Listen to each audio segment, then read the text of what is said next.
because I want to save time at the end to do the 11th. I was going to do it at the beginning, and I thought, no, I better do it at the end when I have it going. Come in. They're starting. Okay.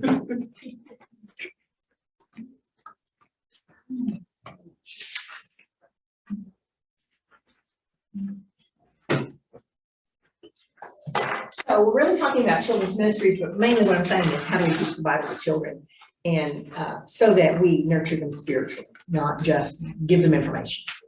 And what you're doing in there is you're giving them information, but you're adding more to it. You want them to know God, glorify God, and love God. Yeah.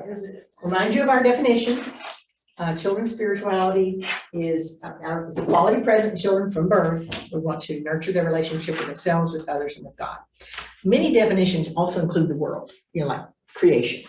Nurture their relationships with themselves, others, the world that God made, and God. But I just left it out because I wanted to focus on love the Lord God with all your heart, soul, mind, and strength, and your neighbors yourself. Those three relationships. But I have a small piece on the world in the book, and then maybe I'll add it in here. So that's the definition, self, others, God. So children's ministries. We're going to base it around these same three ideas. How do we nurture the child-God relationship? How do we nurture the child-self relationship? How do we nurture the child-others relationship in our Sunday school classes? The goal has always been, or at least when I was teaching all the many, many years that I taught Sunday school, I thought I was teaching the Bible to teach so they know the Bible. And I wanted them to know and how to live. So I wanted them to know the stories, and I wanted them to know what to do and what not to do. That was my main goal. I thought that was adequate. But of course, I had come to see that now my long-term goal, my ultimate purpose is to lead them toward knowing God, not knowing about God, but knowing God, this God that we're studying. So I'm after that ineffable God-child relationship. So now as I teach, that's what I do. So one of the things that we talk about is the Christian meta-narrative. I don't know if you know that term or not. The meta-narrative is, the Christian meta-narrative, or God's meta-narrative is the story of the world and what he's been doing and who we are in his story all the way.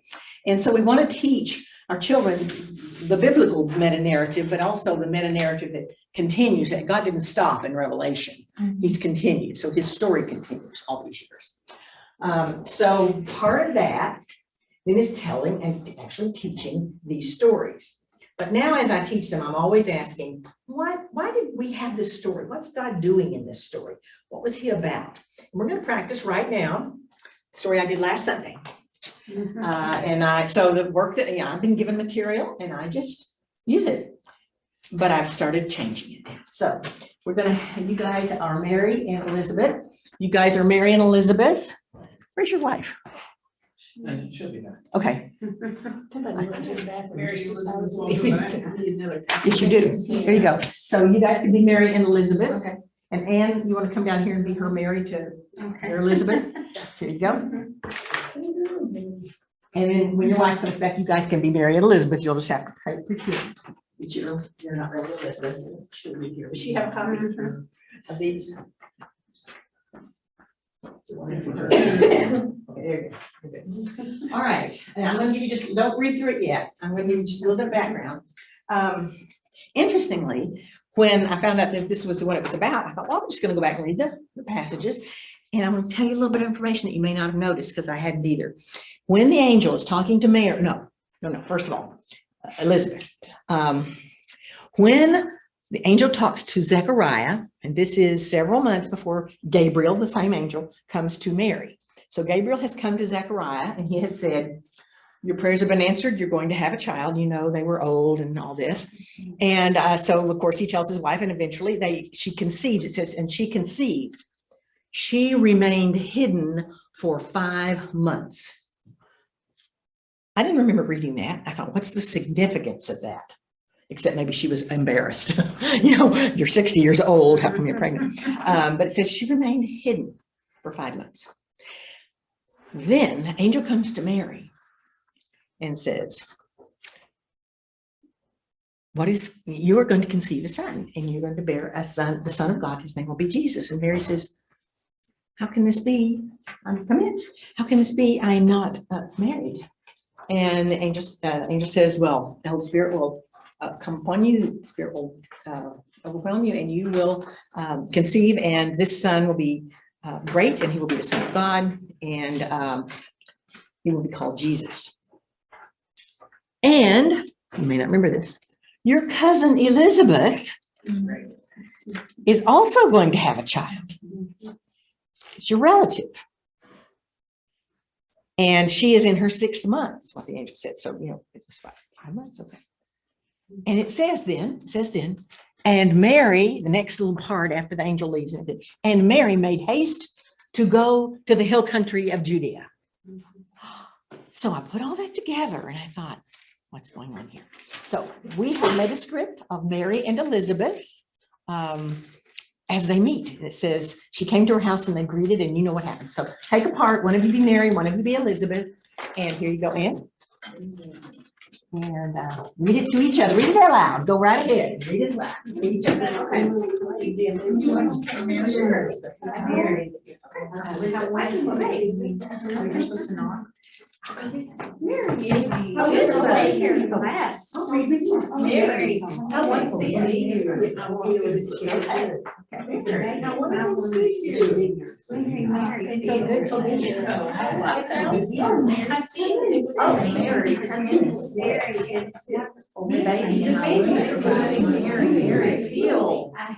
I had waited for years for days.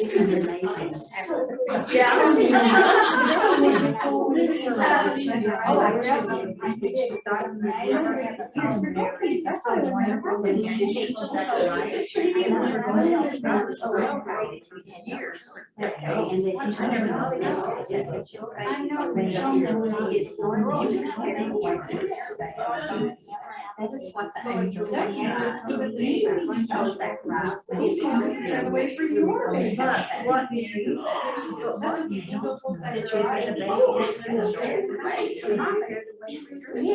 just now, my baby was he already got just now we came in. He already I wonder if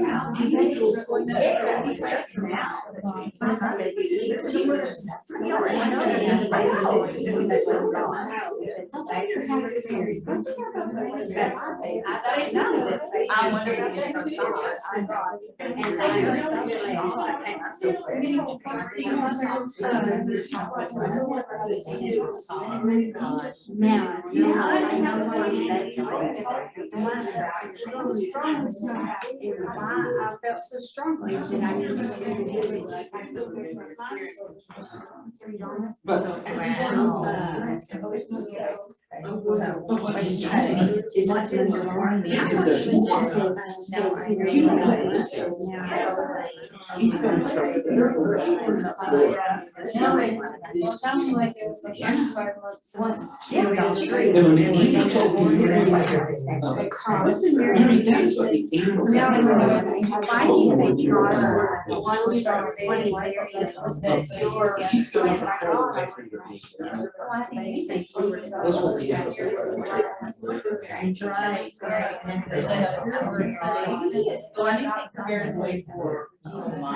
Why do you think I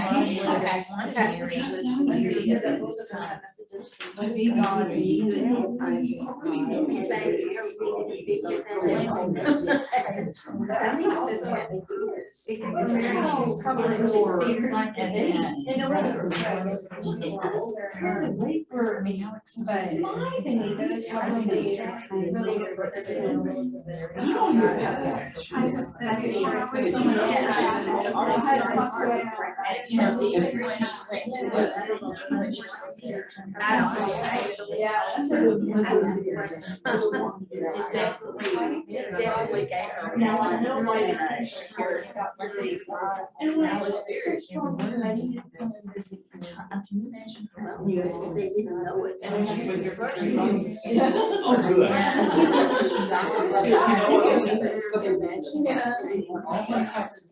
but yeah, he still took care of her. And he said, I'm sure he knew she was Absolutely. Okay, go ahead, read the next one. Well, So, even if you haven't got to talk through all the questions, this is what I did with my fifth graders. I actually did this. I had two women who are actually pregnant who came. One was very pregnant. The other was fairly early, had a little bump. And they read through this. It was really sweet. Said, put your hands on it. She did it. And it was great. And then while they were there, we asked them some questions, our Mary and our Elizabeth. And then I had the class talk about these last two. Look at those last two questions. The last two.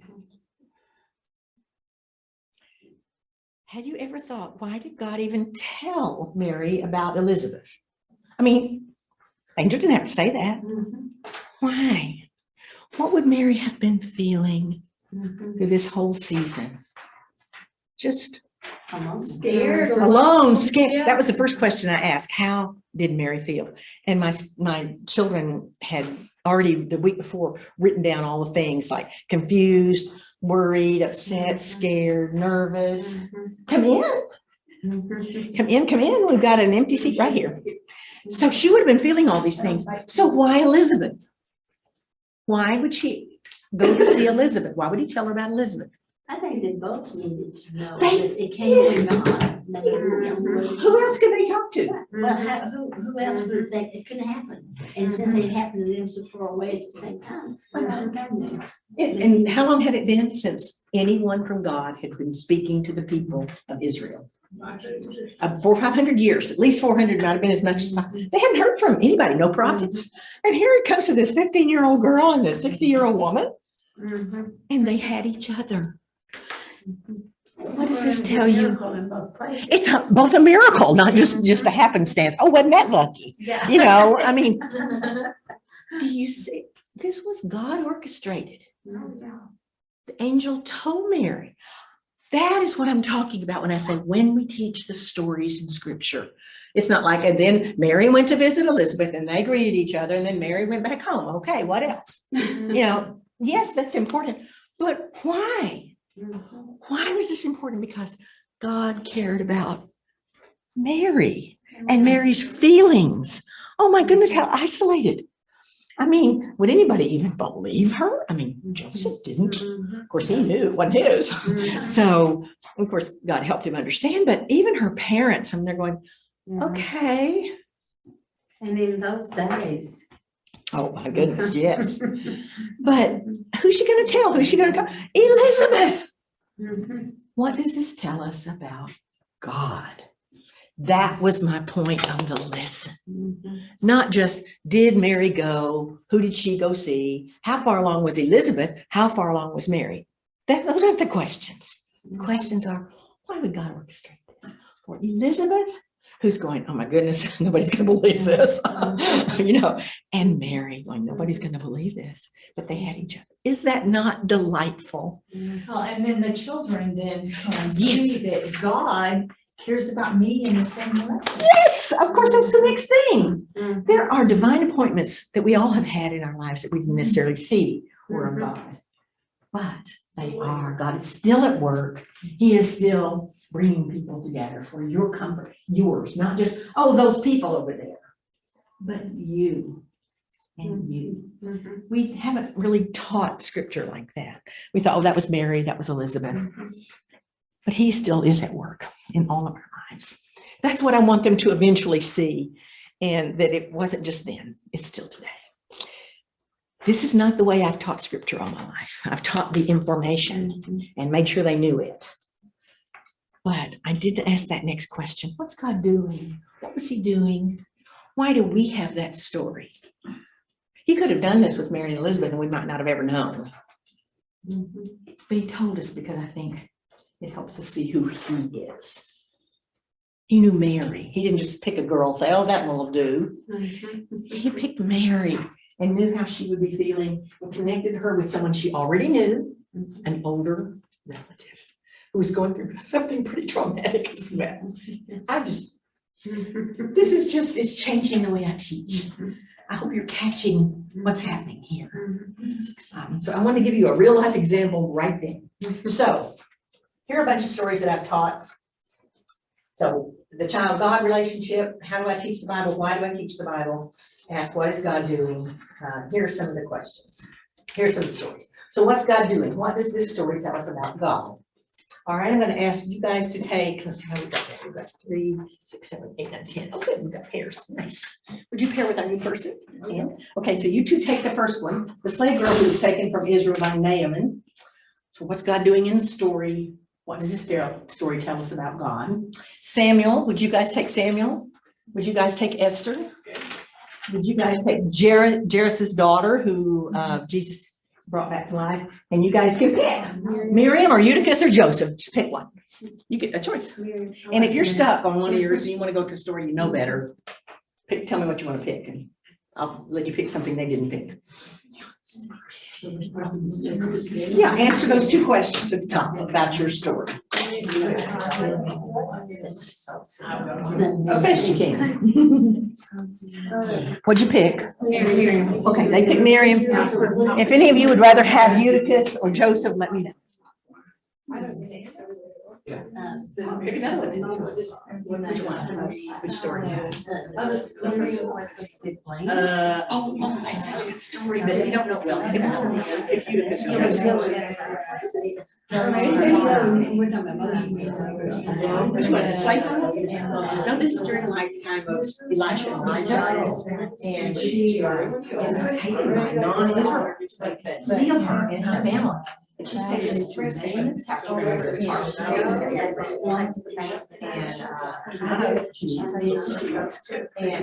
house. She is a stolen Jewish girl, and she says, I'm going to go back to Elisha and find a place. And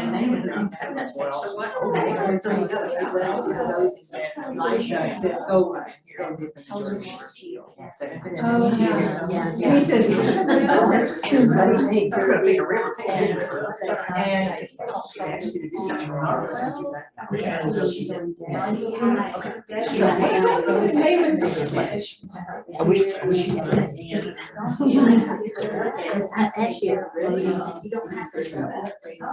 No, that was, no, I think But I do remember. When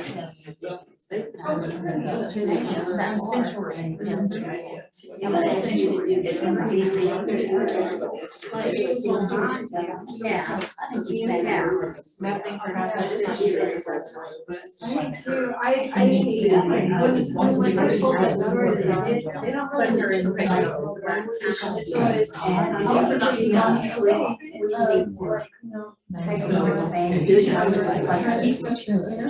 That's important. That's also, that makes it important to know God put her in that situation so that she could. were you able to address it?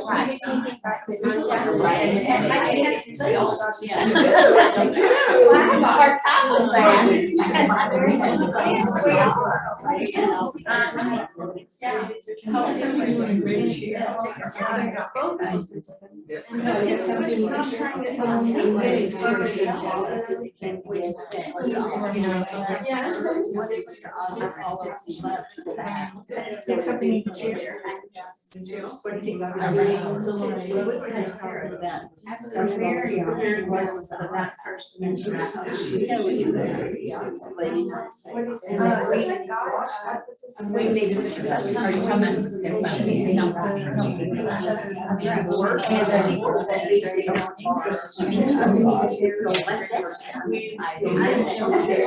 All right, everybody has something to share. Somebody, yeah. Okay, that's enough. You gotta start, move on. All right, pick something to say. You don't have to give us a dissertation, just a couple sentences. Either what do you think God is doing, or what does this story tell us about God? Either one of those. And we'll start with the slave girl taken from Israel by Naaman. This is the story where Naaman, who's non-Jewish, captures some Jewish, Israelite families. Her family's taken. We don't have a name for her. I could change anything in the Bible. I'll give her a name. So she's taken, probably her family's killed or another slave somewhere else. And when Naaman has leprosy, she says, you can go to the prophet Elisha and he can heal you. So what do you think God is doing, or what does it tell us about God? Well, she's got a good side, and mine, and you'll be tell yours, because Mm-hmm. to me, it's doing things God's way. When he said, well, would you do something bigger? Yeah. And, oh, okay, I'll do it anyway. Yeah. But it seemed like a foolish thing for God to do, because why put him in that old dirty water? Yeah, he says, go dip in the Jordan 7 times. He's going, in the Jordan? Yeah. Why don't I go like to, one of the big If you're rivers? gonna do this, do it in a good flashy way. Okay, not a sure. flashy way. Good, and? And we talked too about the slave girl specifically, because God puts us and in positions that we need to be in to help others and to bring them to God. And he gives us the tools for them. And so it seems like, oh, it's kind of a coincidence that she just happened to know who Elisha was and like could point him in the right way, but it's not, it's God working through us. I always wonder too about in this story, exactly what you're saying. Naaman. I mean, he was not a God-believing person. And yet, it was a young lady who knew Elisha. I'm wondering, I wish we had more story about Naaman. What happened? That would probably tell us more too. Thank you. Who do you have? What's your story? Our story is about Jairus's daughter. Okay. And, So Jesus raises her from the dead. What is God doing? Well, God's teaching us a lot of things, because he's teaching us patience, because in the meantime, this woman with the issue of blood comes up and touches his cloak, and he wants to know who's touched me. And the disciples get upset with him. What do you mean? All these people are pressing around you. How can we know this? Then she admits it, and then she was healed. In the meantime, Jairus's daughter dies, and they come and they don't trouble the teacher anymore. Your daughter's dead. But Jesus goes there and Jesus raises her from the dead. And so what's God doing? God's showing us that our time frame is not his time frame, that we're to be patient and we're to wait on him, and that, he can do the impossible. That's right. Even when we can't imagine it, he can do it. That's good. That's good. We're ready right now. We want you to do this right now. And sometimes God is doing something else in the meantime. And then sometimes he'll come back around and do whatever it was you were asking. It's still that way. We just don't always see it in these terms. But he knew Jairus. He knew Jairus' daughter. And he was working, and he knew the anonymous person who was there. God is aware of all of us. Who did you have? We had Miriam. Miriam, tell us about what God is doing, you think, and what does it tell us about God? One of those. Well, we just think that God placed her there and put it in her heart to take Moses and look after him and Find the princess to find take care of him. absolutely. Go get her mother. Yeah. Oh, I know somebody who can do that. Absolutely. Yeah. And that he will put people in your life that will help you. And sometimes you need to be the person that helps someone else. Listen to that. God uses, in this case, children Mhm. to accomplish his purposes, Mhm. specific children by name. Mhm. Lovely. Who did you guys have? We had Samuel. Okay. Speaking What's of God children- doing? Yeah, speaking of children, Yes. we're talking about his call. Yeah. He calls out to him, he thinks it's Eli, Mm-hmm. so he's responding to Eli. And Eli finally realizes, no, that's God. Mm. And so it's kind of preparing him, because then he's gonna go, oh, by the way, Samuel, you have bad news to give to Eli. Yeah. And he's gonna have bad news to give to Israel quite a few times. Yeah. And so it's God's way of getting him ready for this. And that's recorded for us so that we know how Samuel was called and that he was going to be called into hard things, but God prepared him. I've never had anybody say that before, but that's a really good word, isn't it? God was preparing Samuel for actually a pretty long, hard role as prophet and priest. And it was really a hard one, but he began preparing him early. Thank you. And you guys have? We had Esther. Okay. One of the things is that, God is not mentioned, the name God is That's not right. mentioned in Esther. But to me, I see the story that God's in control of the whole world, of Mhm. history. He's always there. Mhm. He's got his hand in things, but What's God doing? whether people acknowledge him or I know. not, he's there and he's in charge and in control, which we need to know today, the way the world's Actually, we things do. that are happening today. But doesn't he see what's happening in Ukraine? Doesn't he see Yeah. that Putin is not a good guy? Yeah, he sees that. People said that during World War II. I mean, why don't you just get rid of Hitler? He's killing people. We've got to do something, God, got to do something. Yeah. And of course, he did. And then she had Another side. Well, I guess another interesting thing is how Esther was willing to keep quiet about her heritage. Yeah, interesting. She didn't have any choice about going in there. It's that intergenerational thing of families. You know, Mordecai walked in front of the harem day after day after day. So she had contact with someone who was still saying, be strong, be strong, be strong. Lovely stories in there, and lovely small mini stories that we can draw from. I particularly like Esther to see what God was doing at that time, and it is the soul faith let's say. You think, God, are you aware? Do you know? Absolutely, he does. Very good, thank you. Now that I have made that turn toward what is God doing, not just what is his character doing. What is God doing? The reason I'm doing that is because I want them to know this God. He's active in their life. And this is what I would like to summarize this with.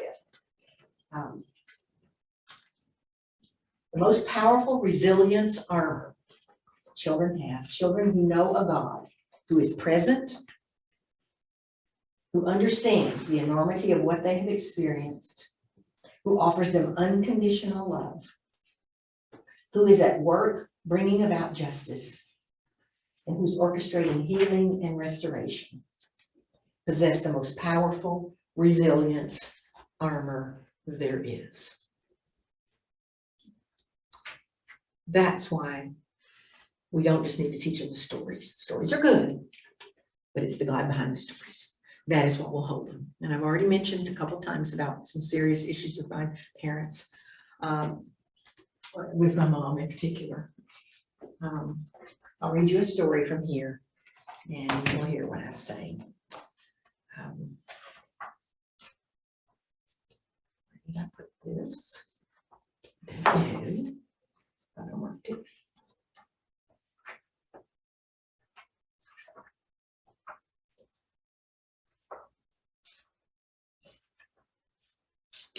Jill grew up in a home where anger ruled and soul-crushing negativity reigned. Behind her home, a tree-lined creek wound its way through her neighborhood. On summer days throughout her childhood, Jill would make her way to a bend in the creek where the small stream pooled. A tree had fallen across this diminutive pond, making a private oasis for solitude in God's creation. In this place, Jill read, thought, and considered God. God met her there, received her, welcomed her, and comforted her before she was aware that comfort was what she needed. This place was a safe place for her, a place where God came near. I'm Jill. He sustained me before I even knew how to ask. He upheld me. I believed in this God who knew me by name, and he was present for me. I didn't have language for it at the time, but he's given me language for it. So I know this is true, that in children in all these hurting places, the children we just talked about, many of those children were in pretty hard situations. Naaman's slave was in a hard situation. God knew her. Mary was in a weird place. I mean, watching for her baby brother in a dangerous situation. All of those children were in hard places. God was aware of them. Of course, what I want the children to hear is, and he knows you, and he is aware of you, and he will sustain and uphold you in whatever hard situation you're in. The children in Ukraine that are in those fallout shelters or wherever they are, when those bombs were raining down, those parents were saying, God is here, God is present. And of course, some of those children died. But God was there, God was present. Doesn't mean you won't die. We're all going to die. But it is terribly important that we know that God knows us and is with us. That's what I'm after. So that's my biggest message in here.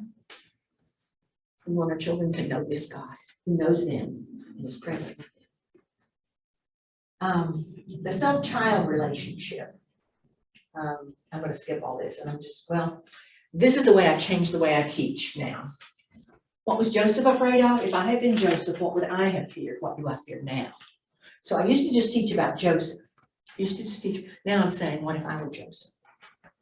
Because I want them to be aware of what's going on inside them. Why might Jacob have loved Rachel more than Leah? How did Leah feel? Where did Leah eventually begin to place her trust? Now, how am I like Leah? Have I ever felt less loved? Why is it so hard to believe that God's love is enough? I'm changing how I teach to incorporate that idea and what is God doing in you. Why did Rahab believe what she had heard about Yahweh and act on her belief by hiding the spies? Nobody else did. They had all heard about God. If I consider myself in Rahab's place, what would have been my thoughts, my fears, my hopes? So taking those stories and saying, who am I in this story? I want to talk a little bit. I don't think our primary purpose in Sunday school is to teach the self-child relationship, but we can do so along the way. And the last thing we're going to do today, something now I do with, we do with all of our children in the after-school program. And then 2 weeks ago on Sunday, we had stations, and I set the labyrinth up in one of the rooms, and every child got to go through. They went in pairs, one led in, one led out, and all the pairs got to do it. So if you'll come and sit in the chairs, Ashley and I will demonstrate to you how we use the labyrinth. Anybody who wants to sit on the floor may, but I think there are not enough chairs for pretty much everybody else now. Take my shoes off. One of the things we do when we walk the labyrinth, if you will join me, is I take my shoes off. This is a sensible place. While you're coming up, I'll tell you about labyrinths. Of course, they've been used throughout history in all different kinds of ways. The Christian ones started being built around the Middle Ages when people wanted to go to Israel and see where Jesus lived. There's a bunch of chairs over here. You're fine. You can see but people wanted to go to Israel, but most people couldn't in the Middle Ages. They couldn't go to Israel. It was too far. They wanted to go where Jesus had been. So they began to build labyrinths, and the Chartres Cathedral in France is the most famous one. This one, it's much fancier than this. It's 40 feet by 40 feet, so bigger than this room. And what you do is what they did when they really went to go see Jesus on Jesus's land on a pilgrimage was they would prepare for a year, save their money, put their stuff aside, make their business last until they got back, left their family, went with a group of people, traveled to Israel, which took a year back then in the Middle Ages. They would get there and they would spend maybe a year in Jerusalem, in Bethlehem, different places, and dwell where Jesus had lived. And then they would make the arduous journey back and take up their life again. This represents that journey. So I will lead you in, you can lead me out. So we take off our shoes, and I'm going to light the candle, and you can light the one in the middle. We're going to walk in. We're going to leave behind the things that are tugging in our hearts today. Things that, and pressures like I'm worried about getting to the plane on time, whatever you're worried about today. We're going to leave all that behind, and we're going to take the journey into where Jesus is. And when we get there, we will rest and we will talk to God and we will listen. And then we will walk back out and join our world.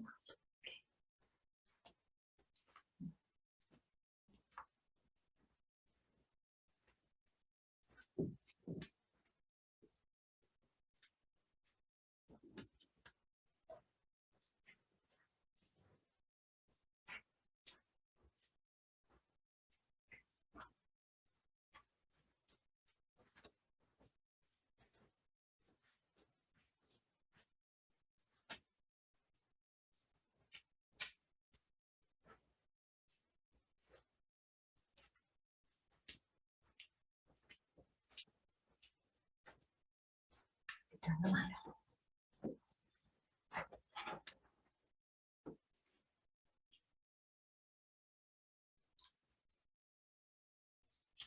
Talk to God and then we'll listen.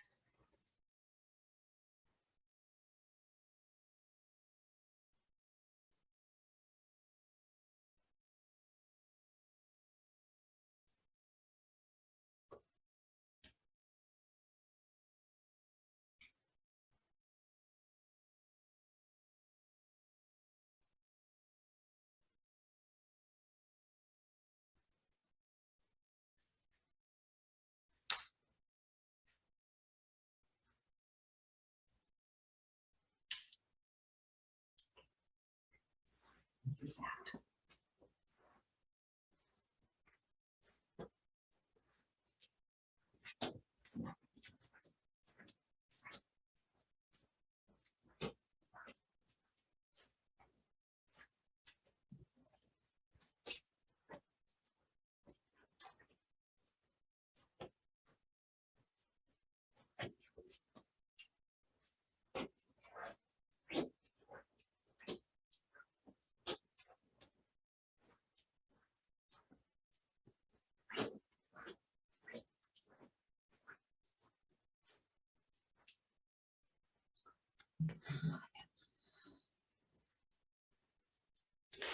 This is intended to give children a sense.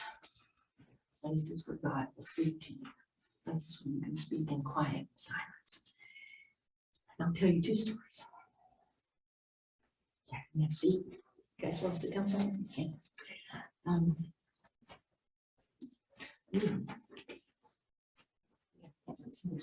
I took my grandchildren to Abilene. I don't know if you guys can see this or not.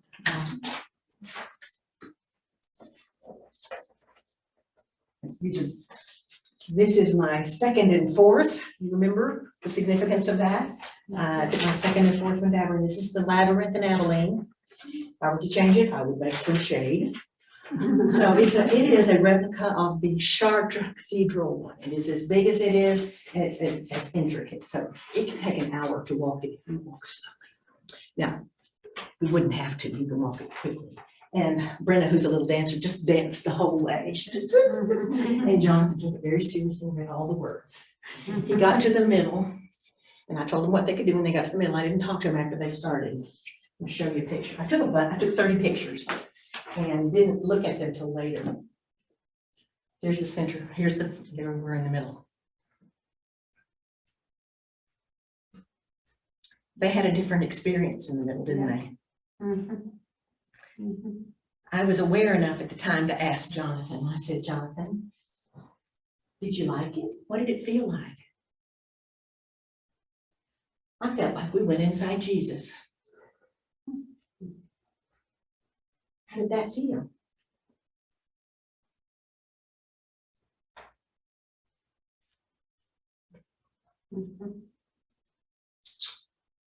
Wish I had asked some more questions. What other questions would you have asked? Tell me more. I would have just said, tell me more. Don't know what that was about, That's it, yeah. but something was going on. Something was going on inside him that That's right. he felt That's unsafe. right. That's right. Wish I had asked more. I say all this to say things happen when you open spaces up. I'll leave with this. This is the last story. This is Mia. It's not her real name. Mia was one of our children. This is at Lipscomb Academy. So these kids are, life's going generally fairly well. Not always. I know her family. They live down the street from us. There are 4 girls in their family, adopted, all of them, 2 from one family, 2 from another.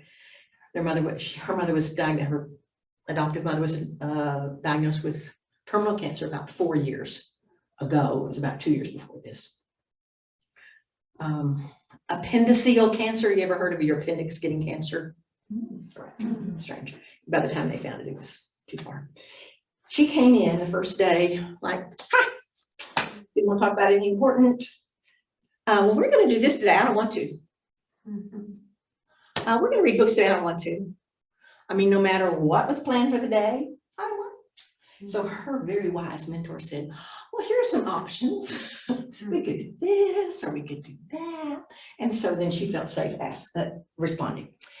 So she was very surface, all the questions, everything was just like, fine, fine, fine, fine. She never, ever indicated, if I hadn't known her mother was sick, no one else would have. This little girl was just like, everything's fine, all good. She gave churchy answers to everything. 3 sessions before the end, we did the labyrinth. I was watching from the door of, this was the cafeteria, we had all the lights out pretty much. And I was watching further than this, way across the hall. And I did take some pictures. I couldn't hear them though. And they sat in the middle and they prayed. And then they listened. And her mentor afterwards, I said, Autumn, was it the usual? She said, no. I said, what happened? She said, what am I going to do without my mama? The only time she was finally able to say, this is what's happening in me. So this made it possible for her. That's why I'm saying we need to create opportunities for a child to be able to deal with their stuff, at least talk about it a little bit. You can't fix everything, but you can hear, they can feel heard. They have a really good relationship now. I didn't know, because I mean, she never even knew if Mia is not a real name, if she even cared about her. But 3 months later, I had Autumn in another class and I invited everybody over for donuts. We make donuts once a semester with my classes. And I invited the family down the street to come because they had, every time it snows, they come down for donuts. That's just that's our little family thing. And so I invited them. I said, it's not snowing, but I got a class coming over. Well, I knew Autumn was in this class, her mentor, and I thought, they'll give them another chance. When Mia came in the door, she saw Autumn. She went over to her. She was just about up to her waist, and she put her arms around her. And she put her head in like this and just stood there for, I don't know, a minute. I mean, Autumn was like, okay. And all evening after we did donuts, she came and she sat on Autumn's lap the whole evening. It had been a safe place for her, even though Autumn didn't even know it. So good things were happening. We just didn't know it until she was at least able to share something. She went back the next week going, no, I don't want to do that. No, I don't want to do that. But something important indeed happened. We are trying to create spaces and places for children to be in touch with what God is doing, what's going on inside them. And all along, this is really about God. But once we realize that we are his children, we are his little people, these children are, then all the things that are inside need to have a place to be there. That's all part of children's spirituality. Sorry to have kept you late. Blessings on you. Next, we're going to talk about what the whole church can do. And it's going to be, I'm sitting here with her little things. We're going to do something that's going to really add another piece, another page to your wonderful little booklets. It's really wonderful. Talk about 2 things that whole congregations can do that will bless children and all of us. We'll do them in here. Take a break. We'll see you in a few minutes. The dinging was that it was controversial more than that. Say again.